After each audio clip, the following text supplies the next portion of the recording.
야고보서 2장입니다. 나의 형제들아, 영광의 주 곧 우리 주 예수 그리스도의 믿음을 사람들의 외모로 취하지 말라.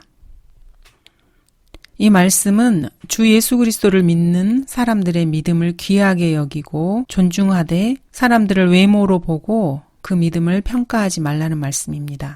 영광의 주 예수 그리스도를 믿되 그 믿음이 어떻게 작용하고 활동해서 밖으로 드러나는지를 보고 그 믿음을 귀하게 여기고 이런 믿음을 가진 사람들을 존중하라는 말씀입니다. 여기서는 주 예수 그리스도의 믿음을 가진 사람들에게 말하고 있기 때문에 나의 형제들은 영적 유대인을 말하는 것입니다. 화려한 옷을 입은 사람을 보고 말하기를 여기 좋은 자리에 앉으시오 하고 또 가난한 사람에게 말하기를 거기 서 있든지 여기 내 발판 아래 앉든지 하라고 한다면 너희는 너희 가운데 차별하며 또한 악한 생각으로 판단하는 자가 되는 것이 아니냐. 부자에게 좋은 자리를 권하고 가난한 사람들은 전혀 신경을 쓰지 않습니다. 그 이유는 돈 때문입니다. 돈을 사랑하기 때문입니다. 사람들이 돈을 사랑하는 것은 늘 있어 온 일입니다.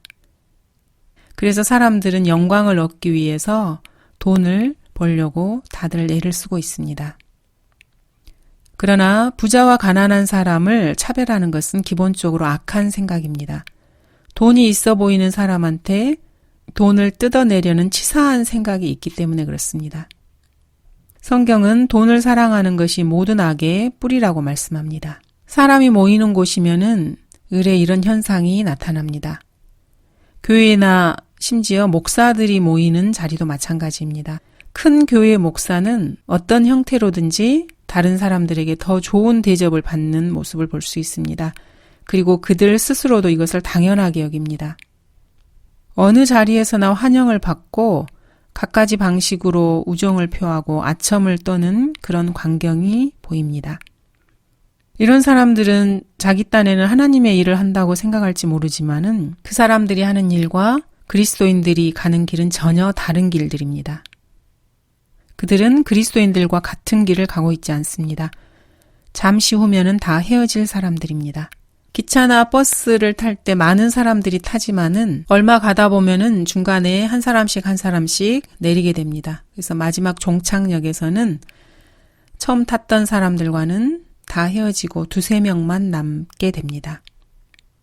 부자들과 우정을 쌓는 것은 나쁜 일이 아니지만은 부자들을 신경 쓰느라고 가난한 사람들과 교제를 끊는다는 것은 안 될 말입니다. 현대를 살아가고 있는 사람들은 사람들과 사귀고 친교를 맺으려면은 그 사람의 사회적 지위와 돈의 액수를 보고 접근하는 것이 현명하다고 생각을 합니다. 그리고 전혀 생각 없이 사회적 명성도 없고 재물도 없는 가난한 사람들과 교제하는 것은 어리석은 짓이라고 여기는 것 같습니다. 사람들은 내면적인 가치와 질보다는 외면적인 껍데기에 더 많은 관심을 갖습니다. 돈을 많이 버는 것이 관심사이기 때문에 친구를 삼는 일에도 기준을 돈에 두는 것입니다. 그 사람의 인격이나 믿음에는 별 관심을 두지 않습니다. 2장 5절입니다.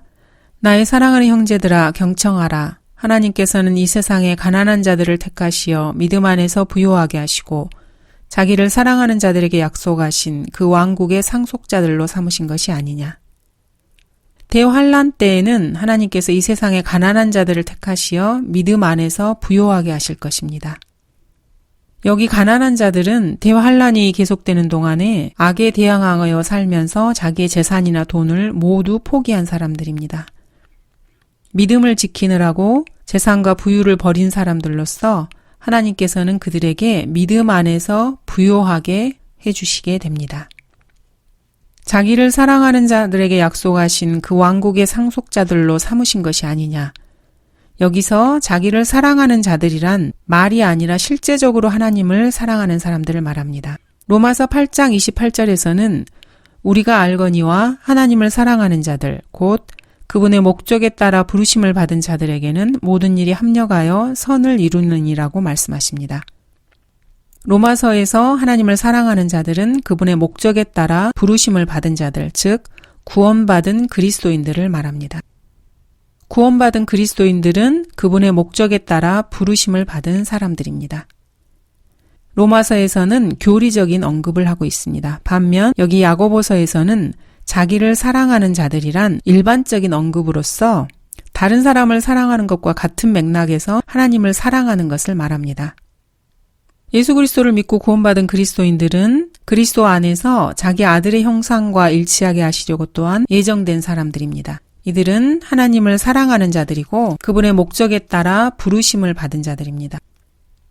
반면 야고보서 2장 5절에서 자기를 사랑하는 자들이라는 것은 일반적인 의미에서 보통 하나님을 사랑하는 사람들을 말합니다. 약속하신 왕국의 상속자들로 삼으신 그런 사람들을 야고보가 언급하고 있습니다. 그런데 너희가 가난한 자들을 멸시하였도다. 부자들은 너희를 압제하고 또 재판석 앞으로 끌고 가지 아니하느냐. 부자들의 압제 때문에 가난한 사람들을 멸시하게 된 사람들. 그래서 부자들이 가난한 사람들을 억울하게 재판석 앞으로 끌고 가는데도 모른 척하는 사람들은 현 시대에도 아주 많이 있습니다. 그러나 대환란 시대가 되면은 아주 일반적인 일이 될 것입니다. 너희를 일컫는 그 아름다운 이름을 모독하는 자들은 그들이 아니냐. 아름다운 이름이란 예수 그리스도를 말합니다. 대환란 시대가 되면은 예수 그리스도의 이름이 크게 모독을 당할 것입니다. 사람들이 함부로 그 이름을 말하고 특히 부자들은 예수님의 이름을 더 많이 모독하게 될 것입니다. 그래야 자신의 재산을 지키고 대환란에서 살아남을 수 있기 때문입니다. 이들에게는 구원이나 이런 것은 전혀 마음에 없습니다. 2장 8절입니다. 너희가 정녕 성경대로 내 이웃을 내 자신과 같이 사랑하라는 왕의 법을 지키면 잘하는 것이라. 내 이웃을 내 자신과 같이 사랑하라는 법은 자유의 법이고 신약의 법입니다. 사랑은 자기 이웃에게 악을 행치 아니하느니라. 그러므로 사랑은 율법의 완성이니라고 성경은 말씀하십니다. 그래서 최상의 법이며 왕의 법입니다.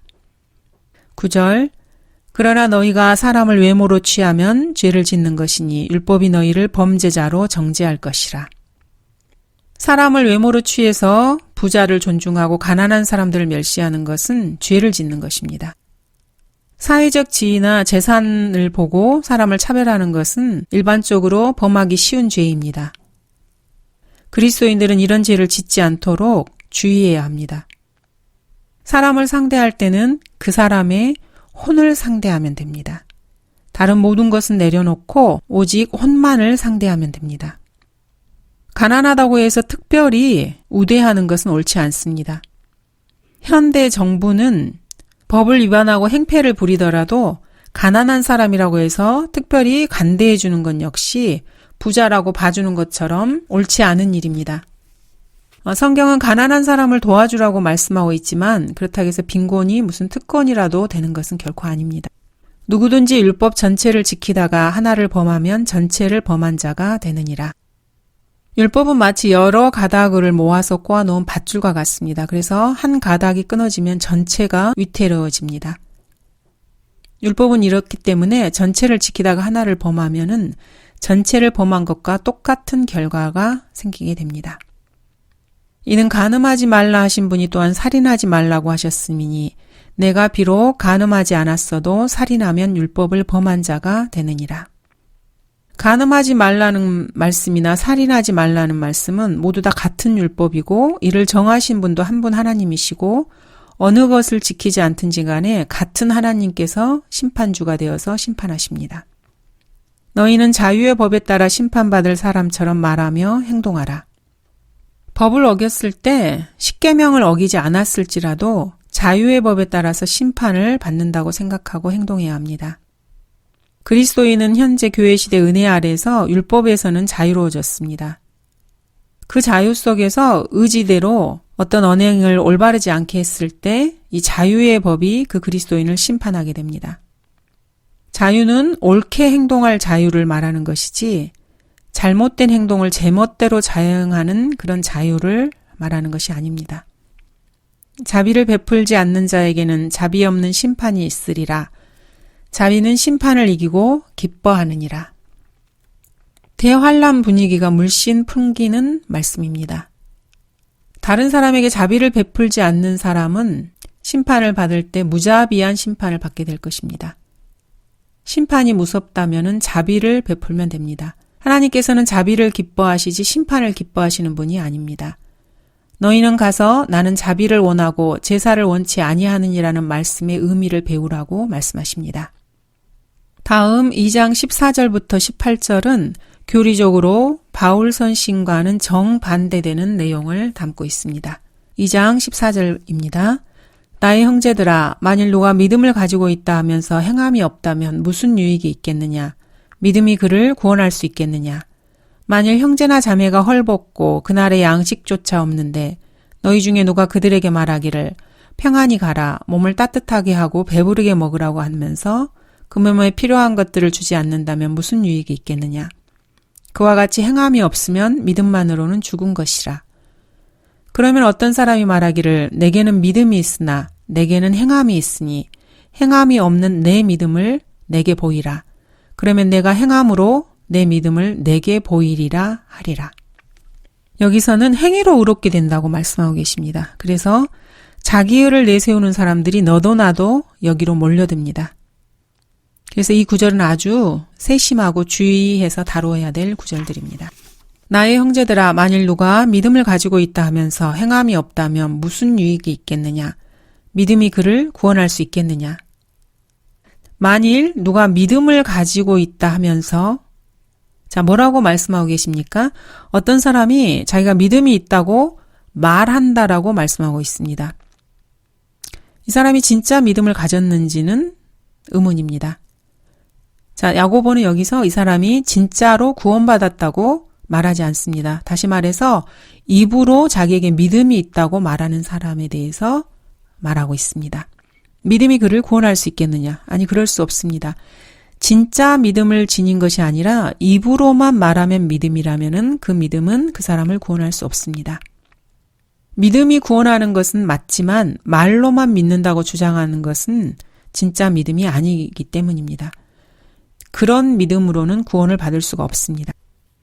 만일 형제나 자매가 헐벗고 그날의 양식조차 없는데 너희 중에 누가 그들에게 말하기를 평안히 가라, 몸을 따뜻하게 하고 배부르게 먹으라 하면서 그 몸에 필요한 것들을 주지 않는다면 무슨 유익이 있겠느냐?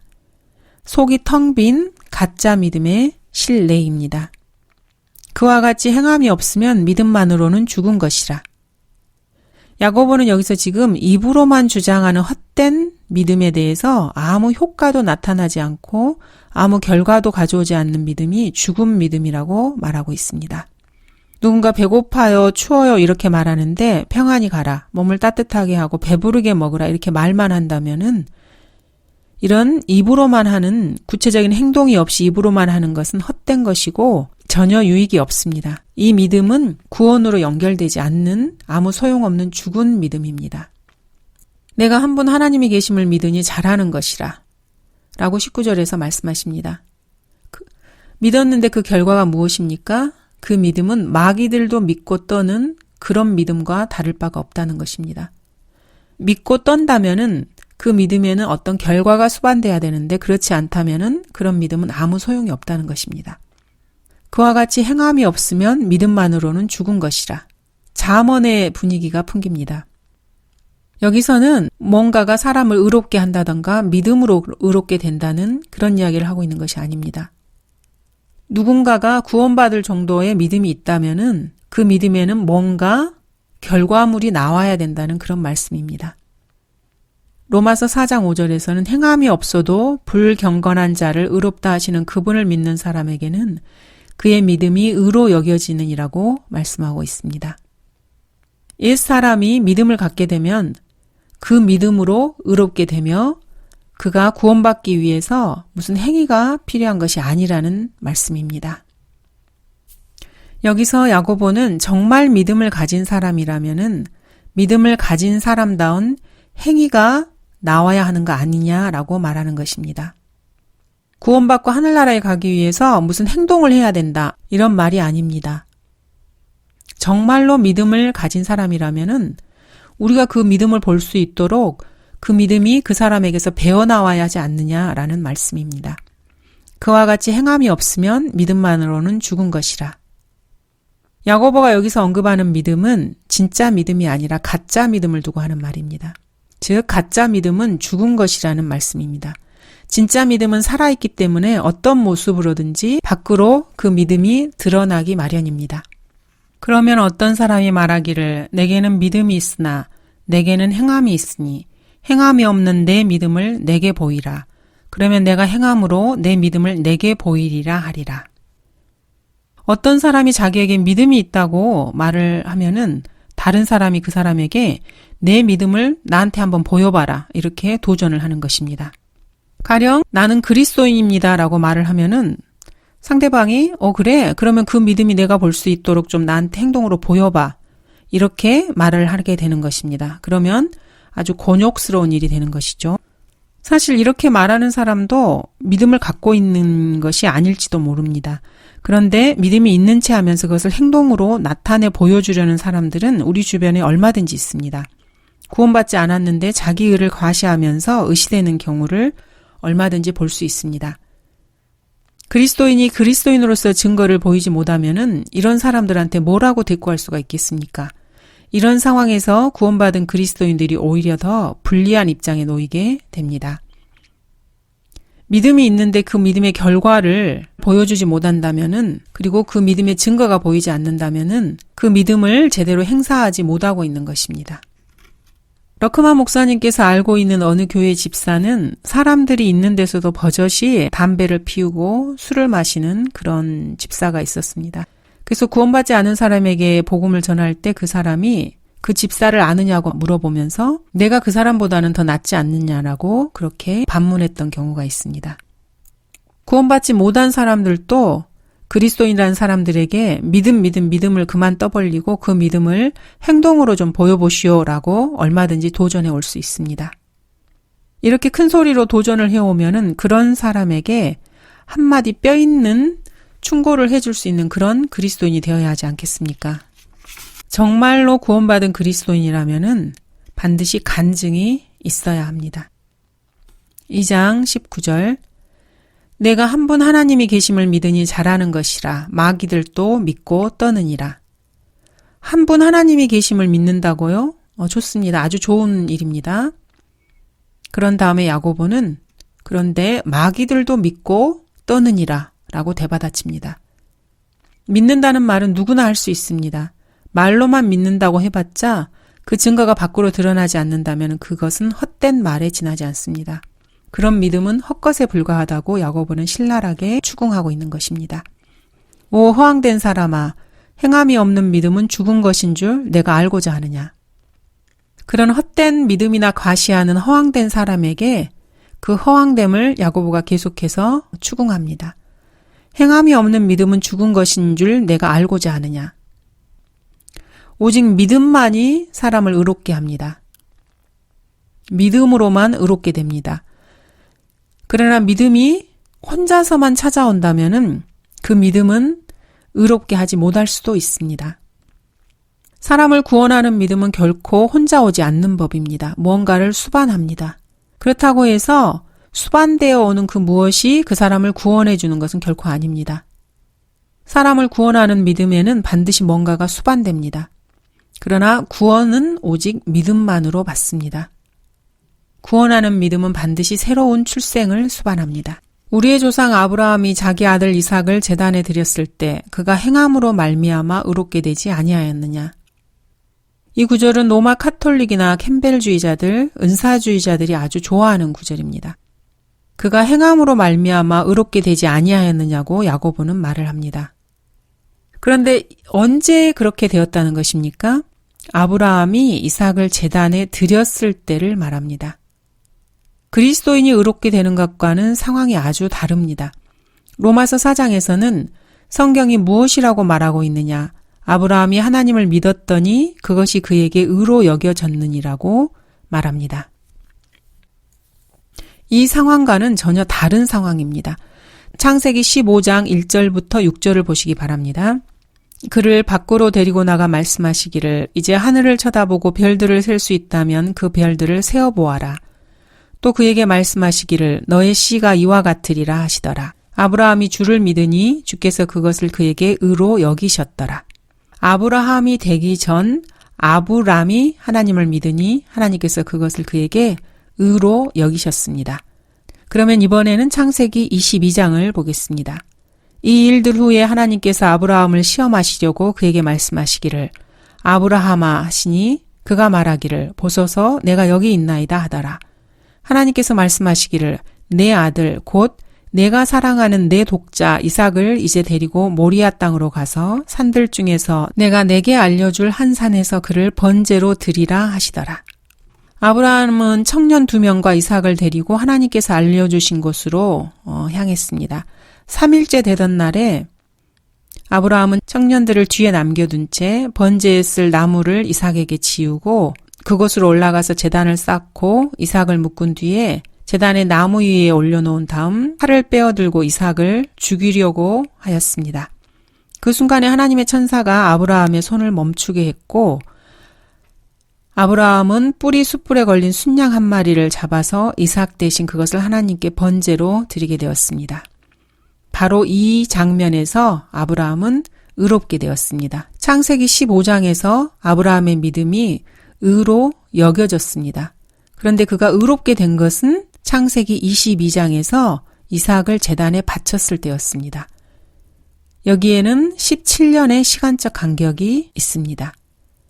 우리의 조상 아브라함이 자기 아들 이삭을 제단에 드렸을 때 그가 행함으로 말미암아 의롭게 되지 아니하였느냐고 야고보는 기록하고 있습니다.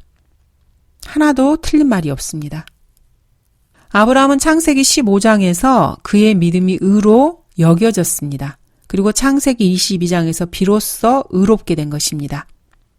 그러나 이 시대에 그리스도인들이 구원을 받았을 때에는 주 예수 그리스도를 믿고 그분을 구주로 영접하는 순간에 그 믿음이 의로 여겨지는 것입니다. 그리고 즉각 의롭게 되는 것입니다. 현재 교회 시대에는 믿음이 의로 여겨지면서 그와 동시에 의롭게 되는 일이 동시에 일어납니다. 아브라함처럼 17년 동안이나 기다릴 필요가 없습니다. 그러므로 이제 그의 피로 의롭게 되었으니 더욱더 우리가 그를 통하여 진노로부터 구원받게 되리라고 말씀하고 계시기 때문입니다. 의로 여겨진 것과 의롭게 된 것이 동시에 일어나지 않은 데에는 그만한 이유가 있습니다. 아브라함은 하나님을 믿었습니다. 그래서 하나님께서 그에게 의를 주셨습니다. 그 순간에 아브라함에게는 아무런 일도 일어나지 않았습니다. 그러나 교회 시대는 다릅니다. 사람들이 주 예수 그리스도를 믿으면 하나님께서 그 사람에게 의를 주십니다. 그 순간에 하나님의 영이 그 사람에게 들어오십니다. 그래서 그 사람은 새롭게 태어나고 하나님의 양자로 입양이 되는 것입니다. 새 사람이 되고 영적 할례를 받고 그리스도 안으로 들어오게 됩니다. 육신으로 난 육이었던 사람이 성령으로 난 영이 된 것입니다. 믿는 순간에 이 모든 일들이 동시에 한꺼번에 일어납니다. 그러나 아브라함이 믿었을 때는 이런 일들이 전혀 일어나지 않았습니다. 아무것도 일어난 일이 없습니다. 내가 나를 믿어 좋아. 그 믿음을 너에게 의로 여겨줄게. 이렇게 하나님께서는 말씀만 하셨을 뿐입니다. 그리고 그가 행하는 행동 가운데서 그의 믿음이 올바른 믿음이라는 것이 밖으로 드러나자 하나님께서는 아브라함을 비로소 의롭게 여기셨습니다. 야고보가 말하는 것이 바로 이것입니다.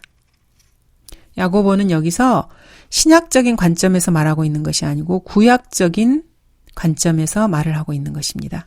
justification, 즉 의롭게 됨은 일종의 법률적 선포와도 같습니다. 군인이 전쟁터에 출전해서 공을 세웠다 그래서 그 순간에 훈장을 받는 것은 아닙니다. 아브라함의 믿음 뒤에는 그 믿음을 뒷받침할 만한 행위가 따라야만 했습니다. 아브라함은 자신의 믿음을 행위로 뒷받침한 것입니다. 자신의 믿음을 입증한 것입니다. 그래서 당당하게 의롭게 됨이라는 훈장을 받게 된 것입니다. 믿음이 어떻게 그 행함과 더불어 작용하였으며 믿음이 행함으로 온전케 되었음을 내가 보느냐? 행함으로 그가 구원받았다고 말하고 있습니까? 아닙니다. 행함과 믿음으로 그가 구원받았다고 말하고 있습니까? 아닙니다. 행함으로 그의 믿음이 온전케 되었다고 말씀하고 있습니다. 2장 23절입니다. 그리하여 아브라함이 하나님을 믿으니 그것이 그에게 의로 여겨졌느니라는 성경이 이루어졌고 그는 하나님의 친구라 불렸느니라. 아브라함의 믿음이 의로 여겨진 것은 창세기 15장에서 일어난 일입니다. 이제 너희가 알거니와 사람이 행함으로써 의롭게 되는 것이요 믿음으로만 되는 것이 아니니라. 이제 너희가 알거니와, 자, 이제 우리는 알게 되었습니다. 구약의 아브라함 이야기라는 것을 잘 알게 되었습니다. 우리 그리스도인들 교회 시대에 해당하는 이야기가 아니라는 것입니다. 아브라함의 행함으로 그는 자신의 믿음을 온전케 하였습니다. 교회 시대의 그리스도인의 관점에서 볼 때 그것은 그리스도인들과는 아무 상관이 없습니다. 이와 같이 창녀 라합도 정탐꾼들을 영접하고 다른 길로 그들을 보냈을 때 행함으로써 의롭게 되지 아니하였느냐. 창녀 라합도 구약 시대 사람이었기 때문에 당연히 행함으로써 의롭게 되었습니다. 영이 없는 몸이 죽은 것 같이 행함이 없는 믿음도 죽은 것이니라. 같은 맥락입니다. 야고보서를 읽고 우리 그리스도인들은 이렇게 설명을 해주면 됩니다. 믿음이 있다면은 그 믿음은 밖으로 나와서 세상에 드러나야 합니다. 믿음이 밖으로 드러나는 것을 야고보는 지금 말하고 있는 것입니다. 야고보가 justification, 즉 의롭게 되는 것에 대해서 이야기할 때 그는 항상 다른 사람들 앞에 외적으로 드러나는 것에 대해서 이야기를 하고 있습니다. 아브라함이 행위로서 의롭게 되어서 사람들 앞에서는 자랑할 것이 생기게 되었습니다. 그러나 하나님 앞에서는 자랑할 것이 전혀 없다고 로마서에서도 말씀하고 있습니다. 그리스도인들은 구원받기 위해서 뭔가를 행하는 것이 아니고 그렇다고 해서 구원을 유지하기 위해서 뭔가를 행하는 사람들도 아닙니다. 단지 구원받았기 때문에 행하는 것입니다. 이것이 야고보서를 다루는 최상의 방법입니다. 의롭게 되는 것은 오직 믿음으로만 되는 것입니다. 혼자 오는 믿음으로 되는 것이 아니고 어떤 믿음이 구원을 가져온다면은 그 믿음은 구원받는 믿음이라면은 그 믿음은 어떤 종류의 행위를 낳게 되어 있습니다. 이것이 바로 야고보서가 제시하는 가르침입니다. 여기서의 이런 교리적인 문제는 구약적인 상황으로 교회 시대의 신약 교리와는 완전히 다른 교리입니다.